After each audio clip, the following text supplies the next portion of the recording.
What's up, everybody? Over the next few weeks, we're bringing you some Heretics 101 content, important refreshers on taboo topics that are core to navigating the CPO seat. Today, we're revisiting an early conversation about how to fire C-suite executives that we had with CJ from the Run the Numbers podcast. Look, if you're in this business long enough, you're either going to have to fire an executive or you're going to be the one getting fired. That's just reality. What started as a simple question turned into one of our most candid discussions about severance packages, golden parachutes, and layering. Share this with anyone who needs to hear it. Let's get into it. Welcome to the Run the Numbers podcast. I'm lucky to be joined today with the HR Heretics themselves, Nolan and Kelly. What's up, guys?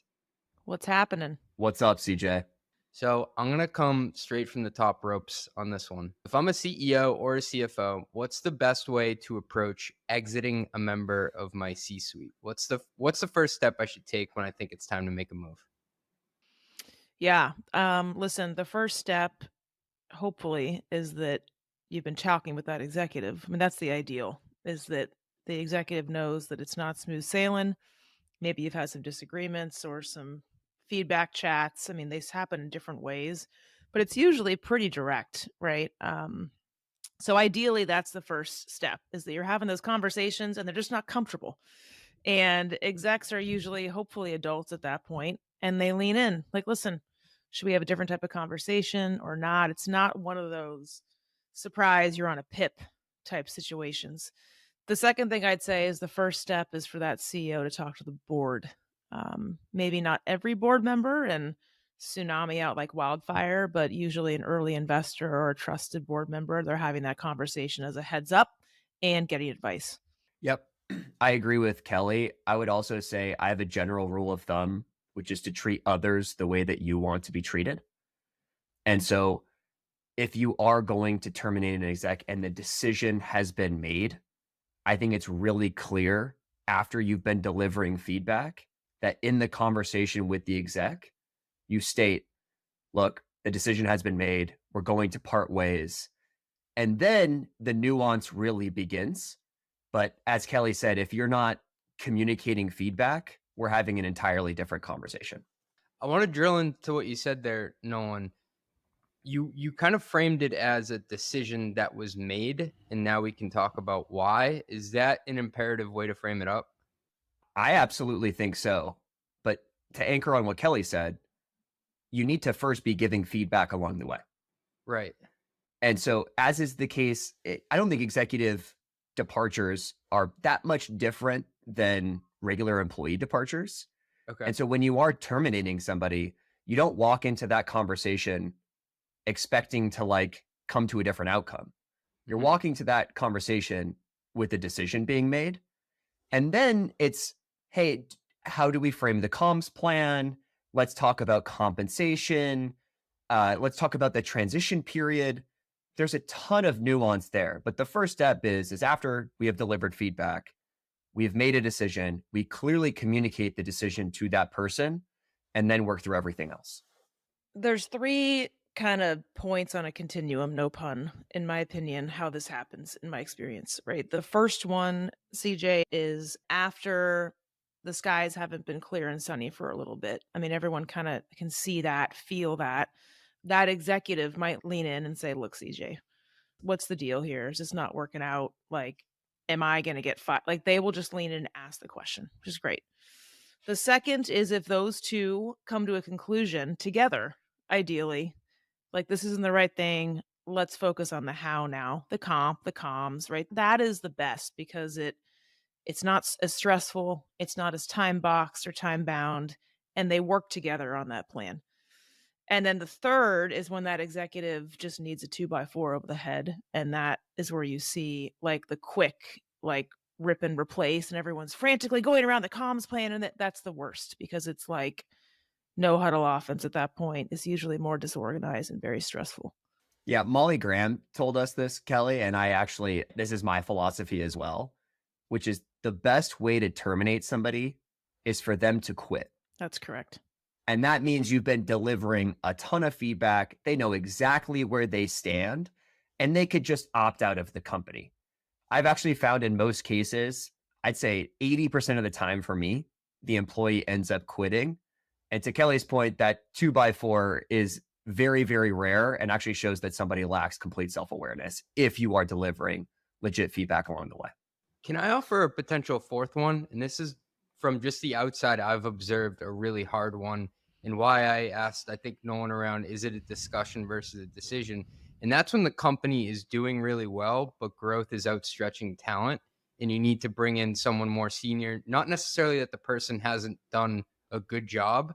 Let's say they've gotten the company $10 million and they're really proud of that, or 15 or 20, whatever it may be. But you need the next 18 months of growth leader for that position. It's a slightly more nuanced example, but have either of you had to deal with that kind of tricky situation where it's more a result of success than failure? For sure. I usually with someone like that, and they're great, you want to keep them. You want to retain them and have them stay within the organization. Usually they get layered, right, underneath a new leader. And that's either someone's like, I'm in and I see that opportunity, or sometimes the ego gets in the way, or it's not explained very well and they opt out. Right. But that success, ideally, the world now gets bigger. So it's not that their role gets smaller. It's actually getting bigger. It's just a different structure. I think that frame is meant to be genuine, Kelly, but I think can sometimes be total bullshit. Somebody once told me first impressions with executives are everything. I think first impressions with humans are everything. And the specific example this person used is we were talking about somebody who had been layered and I was interviewing them for a leadership role on my team. They said, look, this person came in pretty junior and pretty immature and then grew a ton during their tenure here. But our CEO can only remember the first conversation they ever had. And the metaphor he uses, like, it's like you show up to a family reunion and everyone's like, oh, it's little Nolan. And you're like, I'm an adult here. Like, what are we talking about? And so, CJ, I think that the question is, have we been actually delivering feedback and watching this person grow? And do we believe that they can get to the next step? And if so, then like, let's deliver them feedback. Let's get them a coach or advisor. Like, let's help them get there. That's a separate discussion versus you're not going to make it. I've already decided we're going to layer you. That's still a decision conversation. And I think how you handle that nuance, to Kelly's point, will decide if that person stays or leaves.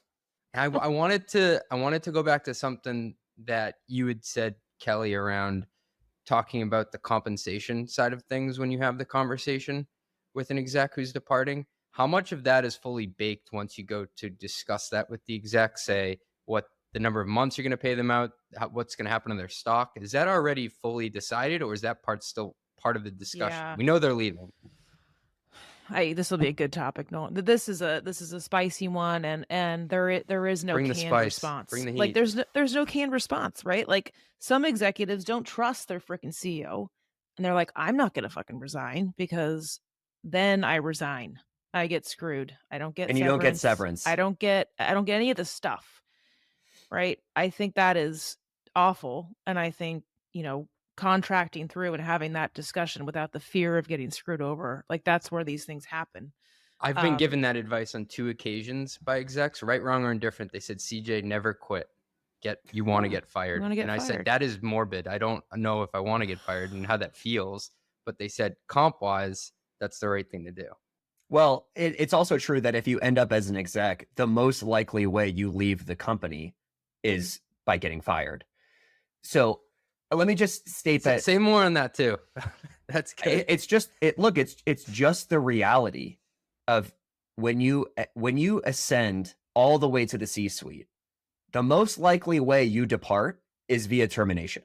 And it's because of what you said, CJ, which is like most execs aren't going to quit because they want to make sure that they get severance. And usually exec severance packages they can be very, very lucrative. So let me just say one thing, which is I have done this twice in my career with 2 different execs. One of my biggest red flags is when an exec pre-negotiates their severance package and they put it into their offer letter. Okay. And in both of those cases, those execs were terminated. And so it's a small end count, But for me, one of my bigger red flags is when an exec pre-negotiates severance, because it's like, well, what are we like? The whole goal is for you to be successful here. And then if it's not, like, we all act as good actors, all of us have reputations on the line, and we treat others the way that we want to be treated. But I'll tell you that that's one thing I've seen, 2 of 2 and count as small. But when you pre-negotiate severance, never a good look. I don't agree that everyone's a good actor, though. Like, I want that, right? I'm between us two, Nolan. I'm the Pollyanna. Everyone's going to be good. And like that doesn't always happen. And I will be honest, when I came into Pendo, they did not have this. And Todd said the same thing. Well, why do we, what, if you're not performing, we should, and I agree with that, but it's not just about that, right? If you look at what these execs are doing, they're taking a big risk. It is a risk. And everyone's taking a risk, though, on joining a company. It's like, it's agnostic of exec or director or senior IC. Everyone's taking a risk. It's riskier. Listen, I was a part of GitHub the first, X weeks, CEO founder out, big upheaval. Like, shit changes. But it changes if you're an employee. Like, I think execs get put on a pedestal, and I don't agree with it. And a lot of these, like, a lot of companies, here's a dirty secret. Employment litigation at the exec level is out of control. And a lot of times, these execs that are getting terminated are holding the company hostage with some sort of employment suit that they've made up post-termination. And what most companies do is they settle to make it go away. Like, that is absolutely happening, and it happens all the time. And CEOs that are listening to this are probably nodding their head in agreement, because it's crazy, especially the first time that you go through it. But like, I don't agree that execs are like some special breed of person that deserve special treatment outside of everyone else in the company, especially with severance. I agree they're not some special breed of person. The other piece of it is, if I join a new company, shit hits the fan, like boom, 2 months, like 4 months later, I'm out of a job. Like, it arguably takes me longer to find the next right thing than an SDR. That's true. That I think is what I was meaning by that risk. Like, of course shit happens. Yeah. But it's harder to find it's like a more of a needle in the haystack situation than, again, an SDR. And this shit's happening with individual contributors too, Nolan. Like, people are smart now. Like, the litigation. But is that not a right? So are you saying that you guys pre-negotiate severance? No, we don't negotiate it. It's just like, hey, if these things are to be true, not if you get fired. Like, if something happens and it's out of your control, we'll help you out for 3 or 6 months while you figure it out. Okay, so kind of similar to what Netflix did then. So basically, Netflix said, hey, it's top performance, and if not, it's a generous severance package, and everyone gets generally the same severance package. That's kind of what you're saying? That's correct. That makes sense. I'm torn, because I see both sides, in the sense that, let's say I'm an SDR, I get fired, I have a lot less savings to fall back on than an exec who's been doing it for 10 years and can afford to take a break. But at the same time, the surface area for me to have a soft landing at another company is a lot wider, in the sense that there are more SDR roles out there than there are CMO roles at Series C through D companies in the fintech space. So 2 things. A lot of ICs do get severance, so it's not like they don't get a padding. Like, and 2 weeks or 4 weeks or 6 weeks. I mean, but I would also challenge that execs have money. Like, yeah. Like, that's Isn't it funny that they get kids the biggest eat a lot, payouts? CJ. Yeah, they get the biggest payouts, but they have the most money. It's like when you get famous and they start comping you for dinner. At least that's what I hear. And it's like, well, I can finally afford this now, and people are giving me free stuff. Look, I do agree. I think there are execs out there that are like, give me the sun, moon, the stars, and think about all this shit. And it has gotten out of control. I think actually the macro environment has helped, like, control a lot of that and dumb it down, because it was getting to be pretty crazy. Hey everyone, we'll be right back in a moment after a word from our sponsors. Your workforce is your organization's greatest strength, and often its largest single expense. But without the right tools, understanding where your workforce spend is going or how it impacts your bottom line can be a challenge. That's where Planful comes in. With Planful, HR and finance teams get the clarity they need to make smarter workforce decisions, gain real-time visibility into workforce fluctuations, forecast with confidence, and adjust talent acquisition plans collaboratively based on costs today and into the future. No more guesswork, just data-driven insights to help you plan with accuracy. And the best part, Planful is fast and easy to implement, so you can be up and running in weeks, not months, with minimal IT support. Plus, as your company grows, Planful grows with you, providing endless runway for strategic workforce planning at any scale. Ready to take your workforce planning to the next level? Join over 1,500 organizations already using Planful. Visit planful.com/heretics to learn more.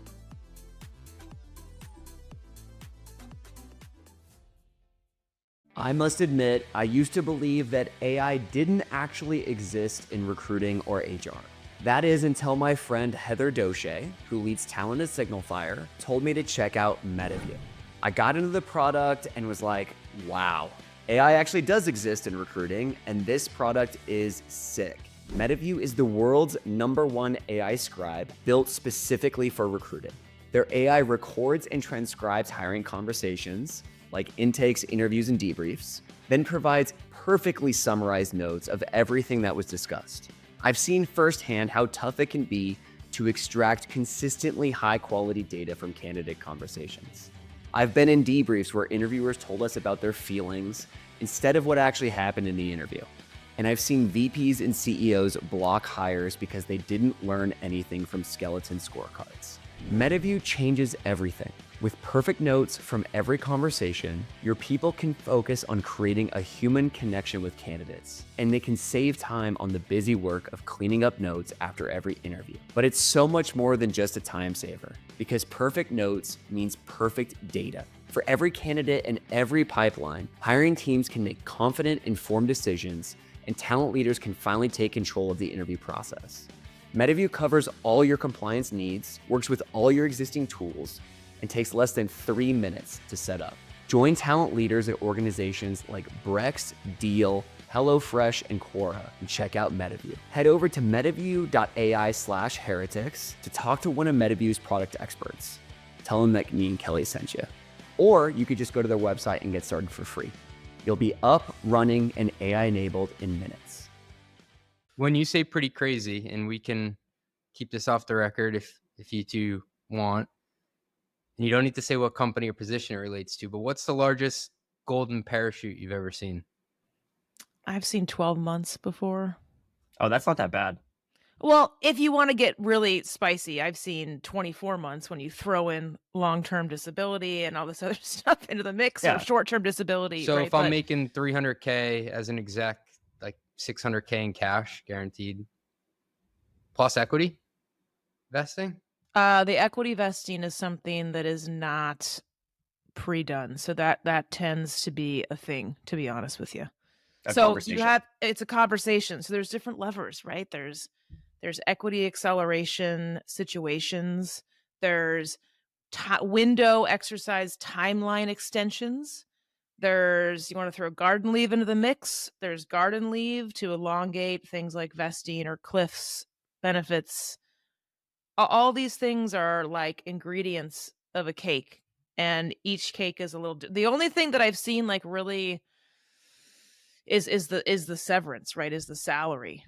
Like everything else tends to kind of, not deviate too far, but it's not pre-done. They're all different levers, CJ, is the way to think about it. Yes. Ultimately in service of the outcome. And so typically the CHRO and the CEO will have a conversation. And I've had this conversation, and it typically goes, from my standpoint, what is the outcome we want? And if the outcome is, I want them gone yesterday, then we think about different levers. If the outcome is, I deeply care about this person, I would really appreciate them to transition the team, then that comes with a different set of levers. And often can include, which Kelly did not include as part of her toolkit, some people stay on as advisors. Yes. And then you could talk about equity continuing to vest and those sorts of things. But it really comes down to, what does the CEO want as the first principle? And then what levers are available to us? And then conversations with that exec. Yes. This is why it's very important if you're an exec, like, to be mature about these things, right? And like, as much as you can and work with, not kind of push up against or flare out. I mean, so I think it's important because these things generally come down to a conversation. But CJ, you asked a question and I want to answer it directly. Yeah. Which is, what's the biggest I've seen? What's the biggest sticker price?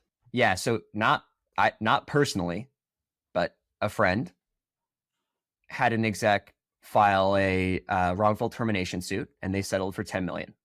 It's a big number. How often do you see equity being accelerated upon a termination? Is that pretty rare? Is equity acceleration only reserved, do you think, for acquisitions? I have rarely seen equity acceleration in exec exits. Single double triggers, yes. Acquisitions, yes. More commonly, the exercise window is extended, usually 1 to 2 years, which is why I have a very strong opinion on this. I think the 90-day exercise window is shit, and I think that needs to change. And I don't know why it hasn't. I'll tell you why it hasn't. I'd love to hear it. Because that equity is going back into the pool, and execs get the largest slice of equity, and boards don't want dilution. That's why the 90-day PTE still exists today, even after, what was it, Pinterest that went to 10 years? Mm-hmm. Airbnb went to 10 years. At Carta, we actually had your tenure. So like if you were there for 2.5 years, you get 2.5 years for your PTE. But the real reality is, after being in these discussions, boards care deeply about dilution, and specifically with exec equity, which is a huge portion of that pool. Boards want that back in the pool. So funny, it's just it's just so funny how everything nets out, because I've known so many people over the years that literally are staying for that, and they're not doing much. And so, like, the value they're creating for these board members is just less than if they could just exercise some of it, and some of it goes back in and give it to someone new. I mean, it's wild. It does create perverse incentives for sure. Wild. I love that you hit on that, because rest invest is real in the Valley, where people will chill out. In the show Silicon Valley, Big Head is chilling on the roof, and he's just resting, investing. They're grilling out every day and hang out. Maybe that's like taking it to another extreme, but you do have people that are maybe trying 80%, 70% as hard as they were before, just watching the calendar. I've seen it personally. From my own view is like, I'm a binary person. I'm like all in or all out. And so that's like never resonated with me, probably for the detriment of my own bank account. But, I will say that tech is a game.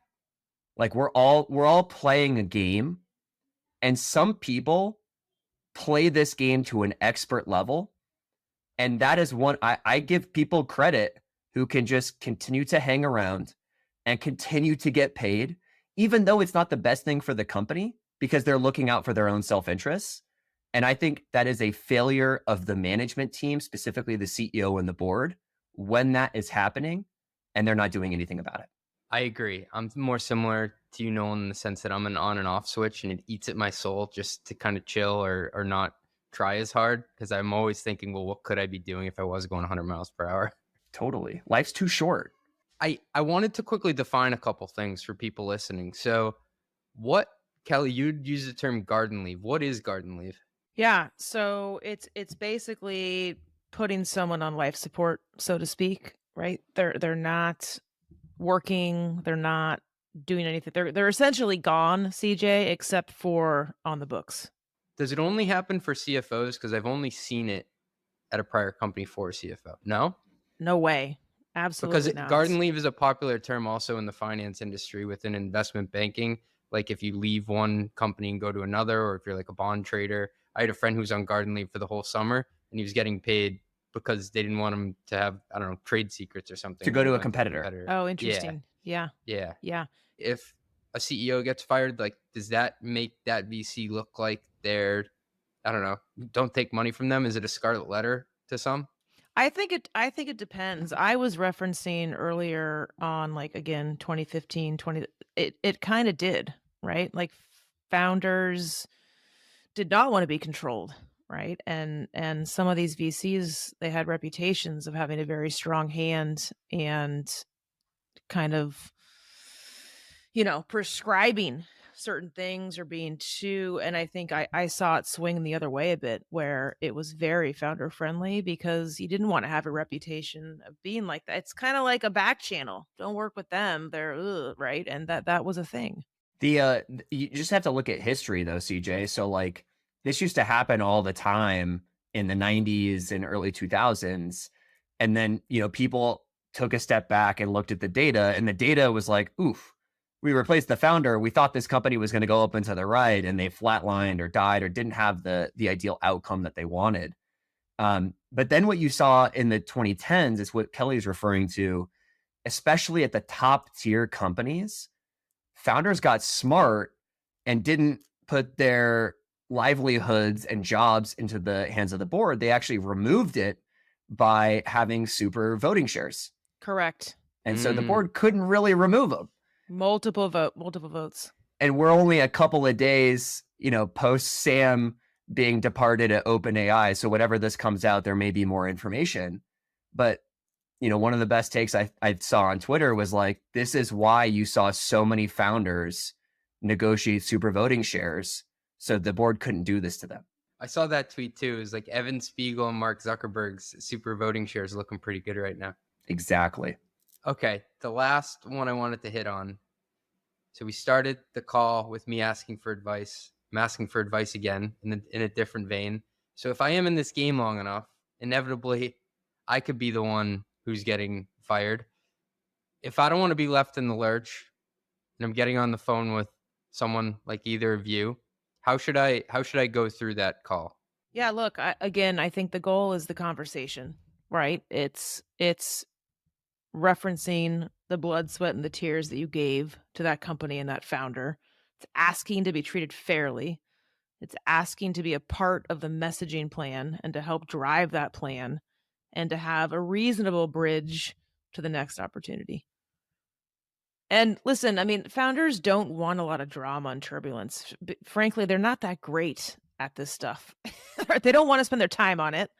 They're uncomfortable with it. It's like, ugh. So the easier you can make it on them and work with them, the better. I would view it as a series of conversations. And so first conversation is you're getting news that you're being departed.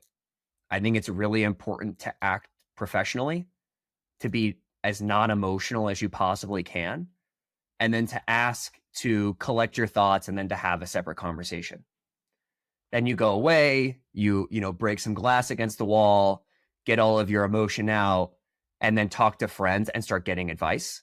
And typically what that advice is going to be is like, hey, what really matters to you? And you have to do some deep reflection on that. For some people, the comms plan really matters. I've actually come around on this. I used to believe I did not love execs designing their own comms plan for terminations. And I was totally wrong about that. And the reason why is because for some people, their ego is the number one thing they're optimizing for. And if you could just solve for that by letting them design it and then you reviewing it, great. Like, who gives a shit if they say that they're leaving on their own accord? It doesn't matter to business operations. And ultimately, I found like people always find out anyways. As it relates to comp, it's very similar to the advice that I give when somebody is negotiating an offer, which is, you want to hear what the company has to say first. So let them go first versus you being the person that anchors. And then using that as the starting point to then try and negotiate up to ensure that you're doing what's right for yourself and also just protecting yourself. And again, it really does, you should be designing around what you're optimizing for, understanding you're not going to be able to pull all the levers you want. Two ads I would have there is yes on asking for multiple conversations. And with that, like asking for this to be between like confidential until you've worked out your negotiation plan, your package, and the comms plan. because once the fire goes out and everyone knows that CJ is going and you have no plan or no, it kind of can backfire.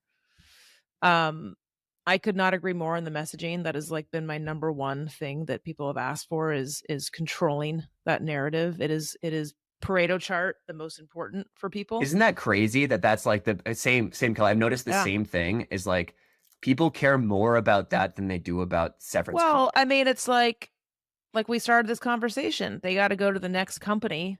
There's going to be referrals, back channels. There's an email out. They got fired.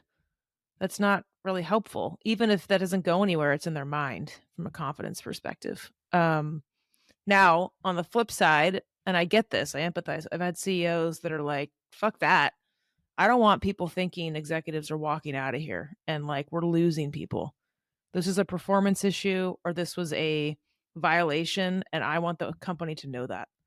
I want them to know we made a hard decision. So I have run up against that, which I understand. I'm like going through my mind now, all these Slack goodbyes that I've seen, not knowing that it was the exact word. I didn't know that was a lever in the toolkit. I never knew people were asking for that. And you're saying it's the most common one. Let me see if I get the bullseye. The common one is personal time with family. Yes, it's always that. And if it's or health issues, but usually, yeah, it's personal time with family. Yeah, all that shit's orchestrated. Sorry to pop the bubble of not knowing. That's wild. Nolan has everyone templates. Finds out. I'm like the one guy who's like, I didn't know that was going on behind the scenes. An iceberg has a below the water part. Ooh, I think that was a good one to end on. Yeah. Thank you both so much for making me smarter. And this was a juicy one. I think people are going to like this. Awesome. Thanks for the time, CJ. Thanks, CJ. Thanks. HR Heretics is a podcast from Turpentine, the network behind Econ 102, Moment of Zen, and Turpentine VC. Subscribe, 5 stars, share it on Apple, YouTube, Spotify, anywhere you get your podcasts, all the things.